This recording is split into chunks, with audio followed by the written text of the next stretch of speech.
আমরা নিরহ মানুষ, আমার কিছুই নাই, আমরা কিচ্ছু করতে পারবো না। গাছের সাথে লটকাইছে, লটকানির পরে ওরা আগুন দিছে। তাকে যখন বাইরে হালাইছে, তখন তার বাঁচার মতো পথ নাই, তখন তারা নবীজি দুষ লাগাইয়া বাচ্চার মধ্যে বিষায়া দিচ্ছে। একটা খালি বাটা মোবাইল চালাইছো, ফেসবুকে ইন্টারনেট আমরা কি করবো? আমার ছেলেরা করবো, আমার ছেলে অশিক্ষিত না। শিক্ষিত ছেলে, আপনার মনে হয় এটা আমরা করবো? আমার ছেলে বিয়ে সাকে নেওয়ার মতো লেখাপড়া করছে, ছেলে তো কিছু না কিছু বোঝে।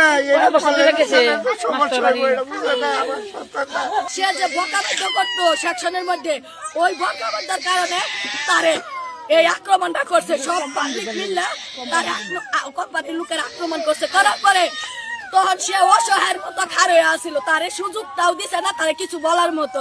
তারপরে ওরে মাইরা গাছের সাথে লটকাইছে, লটকানির পরে ওরে আগুন দিছে। আমরা ঢুকতাছি যে কোম্পানির মধ্যে বেজালটা হয়েছে।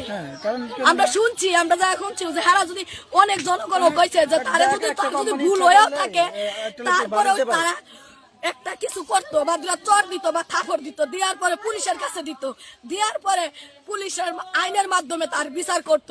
কিন্তু জনগণ মিললে তো তার বিচার করা উচিত হয় নাই। তাকে যখন বাইরে হালাইছে, তখন তার বাঁচার মতো পথ নাই, তখন তারা নবীজি দুষ লাগাইয়া তারে ওই যে জীবন হরিয়ে দিছে, মানে বাচ্চার মধ্যে বিষায়া দিচ্ছে।